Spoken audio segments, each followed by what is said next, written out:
hijackings after hijackings. Even the pastor, they beat him up and tried to put him into the trunk of the car. They would have killed him. He managed to fight himself free, and off he went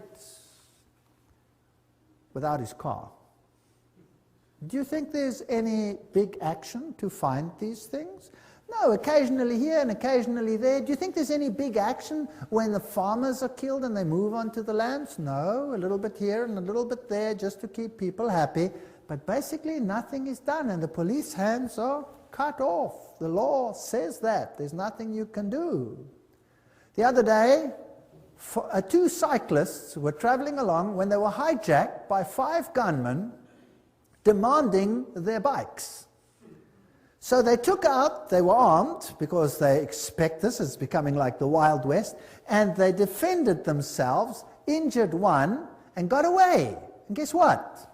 The 2 cyclists are in jail. Yes, serving a sentence for injuring someone without need. They could have given them the bicycles. That would have solved the problem. Rerum Novarum. Who's heard of Rerum Novarum? This is the papal encyclical that was issued, that is being quoted to this day, Pope John's.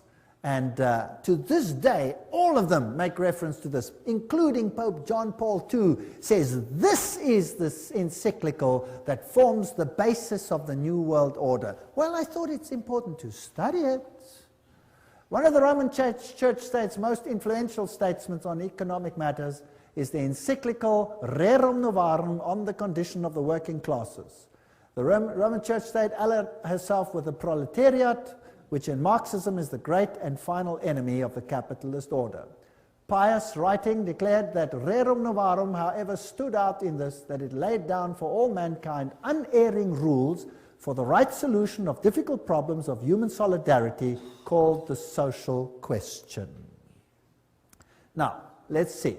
By far the most notable evidence of this social teaching and action which the Church has set forth through the centuries, undoubtedly, is the encyclical Rerum Novarum. Issued 70 years ago, the norms and recommendations contained therein were so momentous that their memory will never fall into oblivion.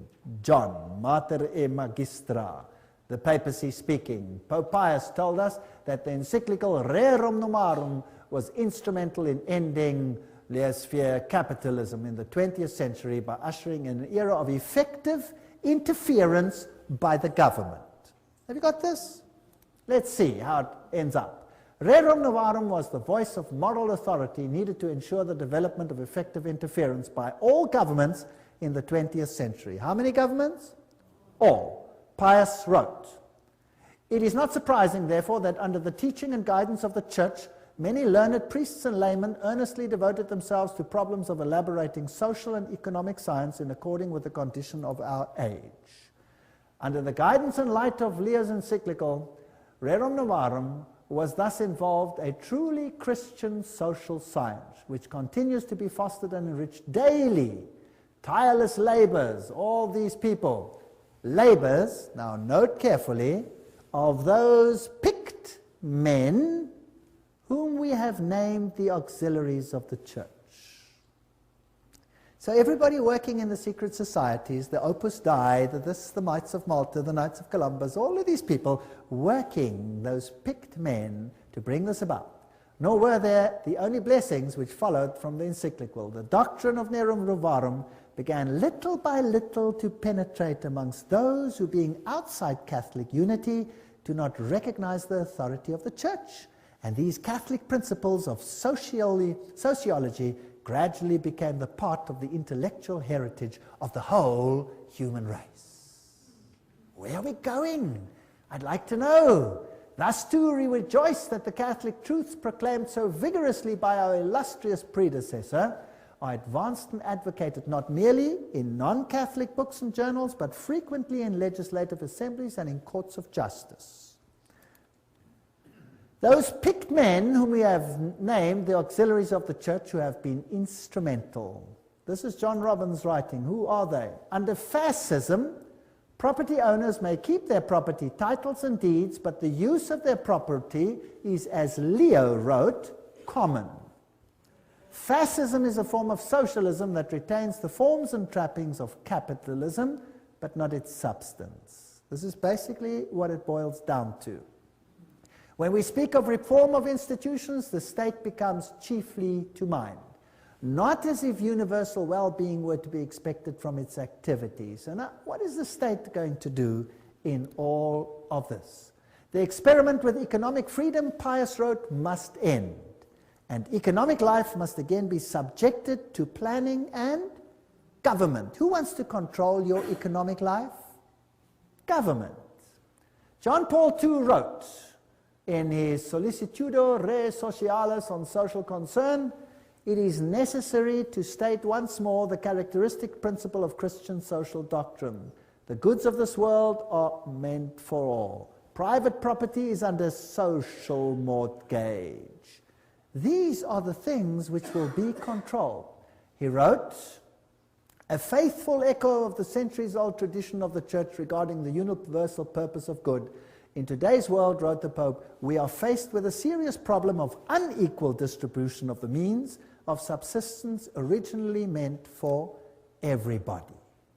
Then came liberation theology, and Pius wrote an encyclical on atheistic communism, an age like ours, where unusual misery has resulted. Who created the misery?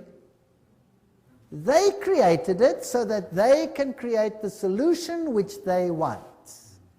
So, in Africa, they elevate a few and suppress the masses. Then they turn it around and they create the situation that they want. They create communism, they create the chaos. Out of the chaos, they create the social order which they want.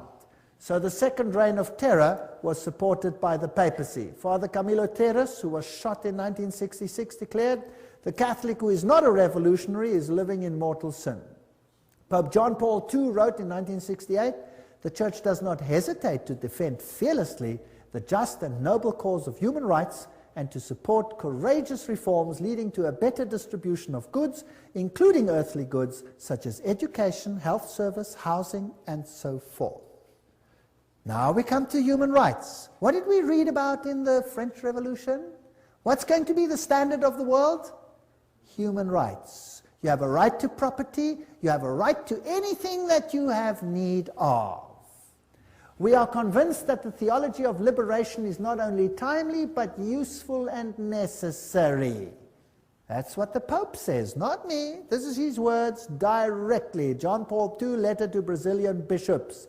It should constitute a new stage of the theological reflection initiated within the apostolic tradition. And then he refers to Rerum Novarum.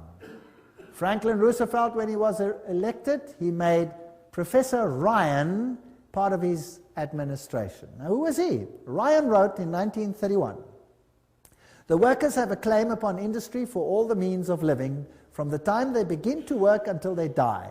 When industry does not do it directly, then it is the business of government to enforce it upon industry. See how it starts? Right. Now, let's look at some of the human rights. You have a right to freely found unions for working people. You have a right to culture, a right to emigrate, a right to immigrate, a right to food, a right to clothing, a right to rest, a right to medical care, a right to just wage, a right to life, a right to safe environment, a right to personal security of workers, a right to family life, a right to private property, highly qualified, of course. A right to common use of all goods is just thereafter, so that means nothing. A right to work, a right to pension, a right to old age, insurance, a right to association, a right to security, a right to integrity, a right to social services, a right to strike, a right to choose a state of life freely, a right to found a family, a right to education, employment, good reputation, respect, appropriate information, a right to the upright, blah, blah, blah, protection of privacy, right for freedom, professional training, quality, right to adequate health care. Oh, it's laborious. How do you control that? How do you control it? If you're going to control every aspect of that, then you must control every aspect of a person's life. You will not be able to go to the toilet in future without making a triple application to the Vatican.